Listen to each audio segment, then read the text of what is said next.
ዳጣ ክፍል 125 አቶ ደረጀ ጠዋት ተነስተው ለጉዳይ ከቤታቸው ሊወጡ በራቸው ከፍቶ ልክ ደረጃ ላይ እንደመጡ ልጆትን ኤቢ አባዬ ወዴት ነው ምትሄደው በማለት ጠየቀችው። አቶ ደረጀ ትንሽ ጉዳይ አለኝ ወጣ ብዬ ልመለስ ነው። አንቺስ በጠዋት ለምን ተነሳሽ በማለት ጠየቋት። ዳጣ ተነሳች እንዴ በማለት አቶ ደረጀ ለኤቢ ጠየቋት። ኤቢንም እስቲ ሄደህ ያት አለችው። ምነው ችግር አለ እንዴ ሲሏት አይ እስቲ ሂድና ክፍሏ እያት በማለት መለሰችለት። ለምንድነው ሂድና እያት ምትይኝ? ማታ አሟት ነበር እንዴ ብሎ ጠየቃት። ማታ ምን ሆና ነበረ? እጇ ላይ ግሉኮስ አይቼ ነበረ አባዬ አሟት ነበር እንዴ ብላ ስትጠይቀው ለአባቷ ኤቢ አባቷ ደረጀ አዎ ትንሽ አሟት ነበረ በማለት መለሰላት። አንቺ ምን ሆነሻል? አይ እኔ ምንም አልሆንኩኝም። ክፍሏ ሄደሽ ነበረ? አይ አባዬ አንተ ሄደህ ያት በማለት አቶም ደረጀ እሺ ብለው በፍጥነት እየተራመዱ ወደ ዳጣ ክፍል አመሩ። ልክ ዳጣ በር ላይ ደርሰው በሩ ከፈት ሲያረጉት ዳጣ ከክፍሏ የለችም። ያለው አልጋዋና የብርድ ልብስ ብቻ ነው። ዳጣስ ብሎ ለኤቢ ሲጠይቃት እኔ እንጃ አባዬ አሟት ስለነበረ ልጠይቃት ወደ ክፍሏ ስገባ አጣኋት። ለዛ ነው አንተ ሄደህ እያት ብዬ ያልኩክ አለችው። አንቺ ስትገቢ ውስጥ ክፍሏ አልነበረችም በማለት ጠየቃት። አዎ አባዬ አልነበረችም። አዎ አልነበረችም አልጋዋም አልተነጠፈም። እንዴት አልነበረችም በማለት አቶ ደረጀ ለኤቢ ጠየቃት። አዎ አልነበረችም። የት ሄዳ ነው በዚህ ጠዋት የት ልትሄድ ቻለች? የት ወጣች? እኔ እንጃ አልነበረችም። ይህ ያክል እስከምትታመም ግሉኮስ እስኪደረግላት ድረስ ምንድነው የተፈጠረው ነገር ብላ ስትጠይቅ ቆይ እሱ በኋላ እነግርሻለሁኝ ቅድሚያ ዳጣ መገኘት አለባት በይ ስልክ ደውይ በማለት አቶ ደረጀ ከቤት በር ከፍተው ወጡ።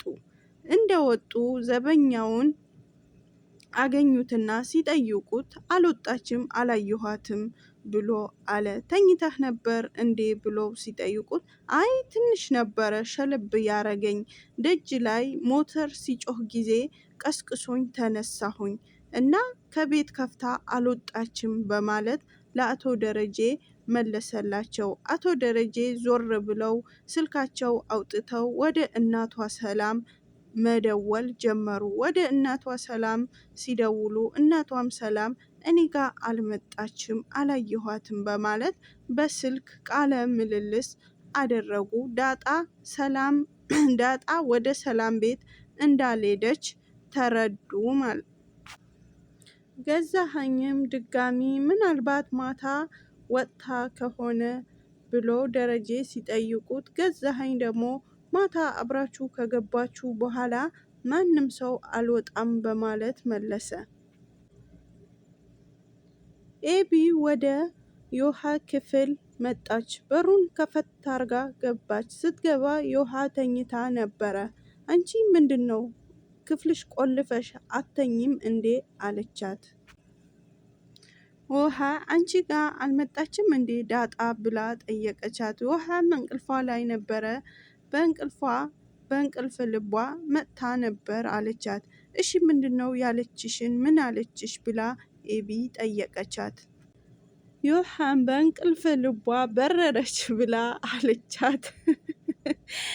የእንቅልፍ ነገር በረረች ብላ አለቻት። በረረች በምትላት ሰዓት ኤቢ ስለ ዳጣ እኮ ነው የጠየቅኩሽ እንጂ ስለ ወፍ አይደለም የጠየቅኩሽ አለቻት።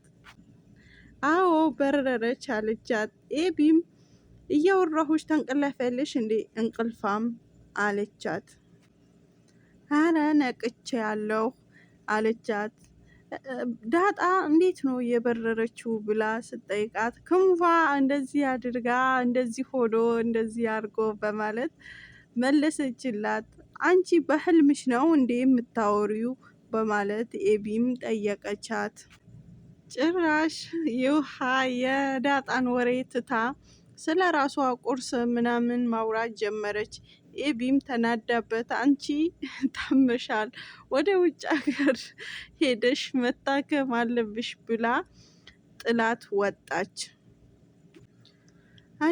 አቶ ደረጀ ሰላም ጋር ስልክ ደወሉ። ስልክ በሚደውሉበት ሰዓት ሰላም ምንድነው ብላ ስትጠይቀው ምንድነው ብለሽ ባላወቀ ሆነሽ ትጠይቂኛለሽ ወይ ብሎ አላት።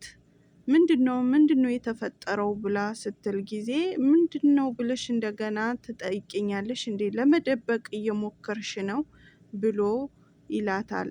ምንድነው እኔ ምን የምደብቀው ነገር አለ ምንድነው ብላ በምትለው ሰዓት ዳጣ ለመደበቅ የምትሞክሪ ከሆነ ነገሩ ሌላ ነገር ነው የሚሆነው በማለት መለሰላት።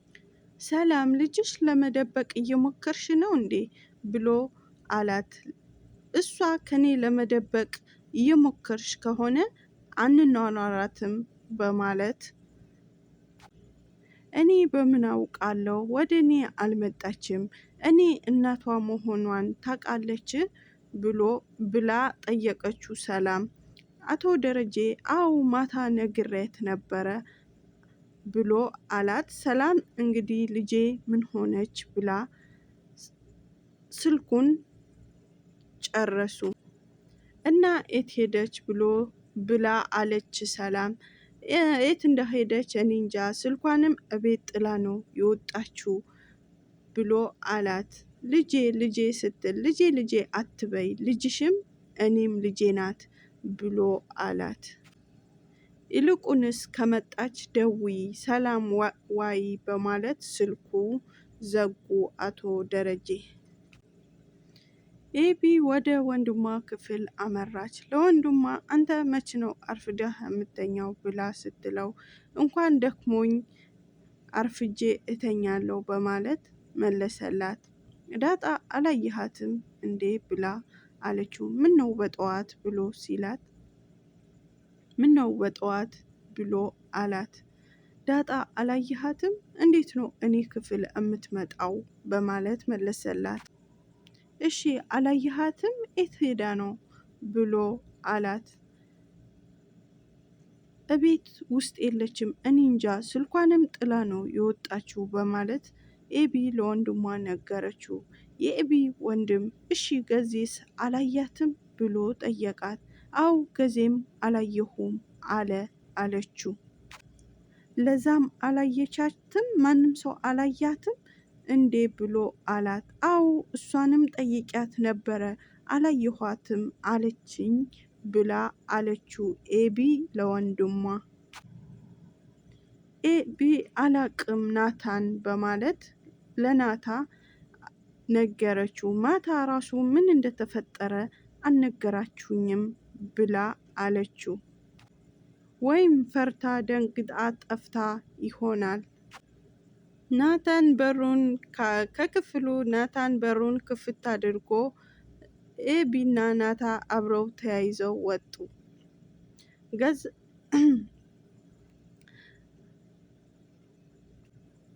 እዙ ለገዛኸኝ ወይ መከራ ወይ ባትፈጠር ይሻልሃል በማለት እሷ ኩሽናዋ ሆና ስታሟርት ገዛኸኝ ወይ መከራህ ባትፈጠር ይሻልህ ነበረ አለችው። እሱም አዎ ባልፈጠር ይሻለኝ ነበረ አንቺን ከማየት አሁን ባልፈጠር ይሻለኝ ነበረ አላት። ቆይ እንደዚህ እንደ በረሮ የምታወሪው ምንድን ነው ብሎ ሲላት ዳጣ እኮ ጠፍታለች አለችው። እሱም ደግሞ ቆይ ሰው እንደ ከብት ይጠፋል እንዴ ብሎ አላት። አዎ አዲስ አበባ እኮ ሰው ይሰረቃል ብላ አለችው። እሱ ደግሞ እንዴት ያለ ነገር ነው? እኔ የመጣሁት ግቢ ልጠብቅ ነው እንጂ ሰው ልጠብቅ ነው ወይ ብሎ በማለት መለሰላት። ማለት እና ከብት ልጠብቅ ነው እንዴ የመጣኸው? ግቢው በሙሉ ሰው አይደለም እንዴ በማለት መለሰችለት። እና እንደተለመደው ቪዲዮ ላይክ፣ ሼር፣ ሰብስክራይብ በማድረግ አበረታቱኝ። ቀጣይ ክፍል 126 ይዤ እመጣለሁኝ። ሰላም ሁኑ።